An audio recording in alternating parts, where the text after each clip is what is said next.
Let's go to business. Anka Ula is with us here on set. You're starting in South Africa, aren't you? The new leader of the ruling ANC party. Got some pretty big plans for the economy. That's right, Stuart. So foreign investors actually rejoiced when Cyril Ramaphosa was named the head of the ANC. And in his first speech, the former businessman vowed to revitalize the country's ailing economy. But his party remains deeply divided, something that he'll have to reckon with if he hopes to succeed Jacob Zuma as president in 2019. François Wibeau tells us more.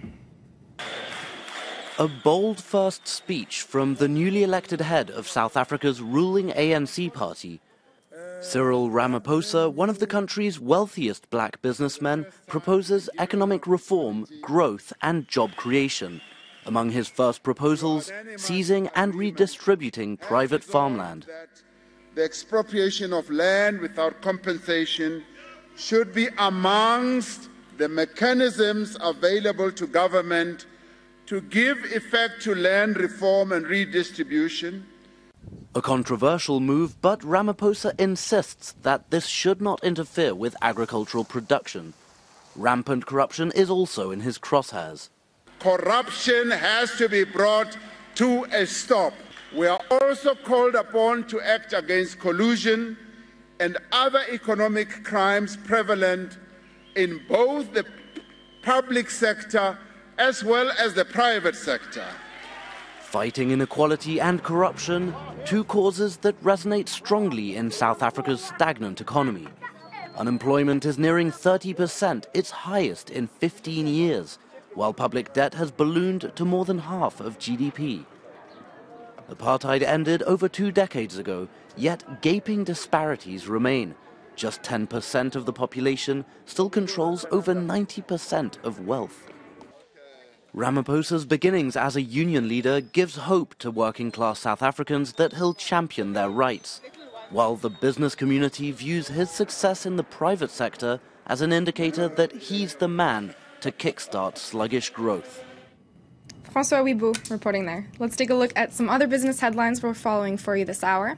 The U.S. Commerce Department announced it would impose anti-subsidy duties of nearly 300% on Canadian plane maker Bombardier's C-Series jets.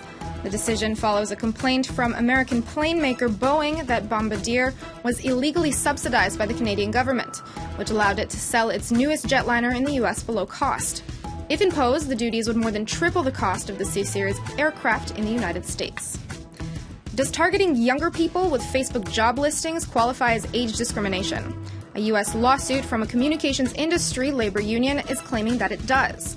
The case says companies like Amazon and T-Mobile imposed age limits on who could see recruitment ads on Facebook, limiting some only to people younger than 38. And American companies are celebrating the passing of the long-anticipated tax reform bill, which slashes the corporate tax rate from 35% to 21%. Telecom's giant AT&T said it would pay more than 20,000 workers a $1,000 bonus as a direct result of the tax reform. Cable provider Comcast also announced employee bonuses and said it would invest $50 billion over the next 5 years in the United States infrastructure it has. Let's have a look at the markets then, Anka. How are they trading today?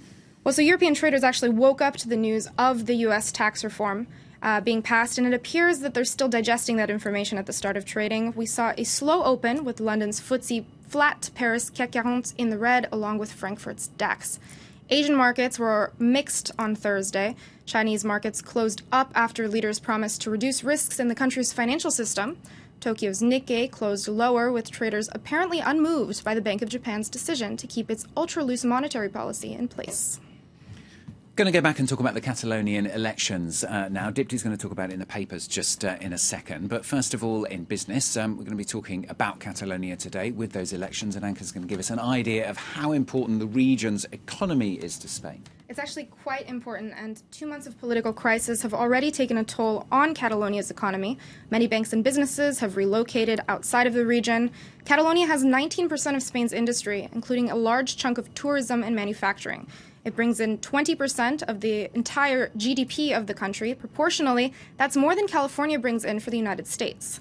Catalonia also holding 16% of Spain's debt, which is an important consideration for the national government looking forward.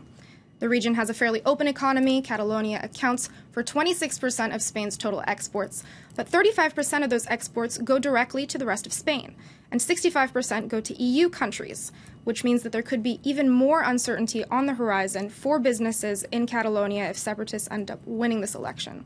So something to look at very closely. Okay, I'm sure we'll all be bearing that in mind as we continue talking about Catalonia.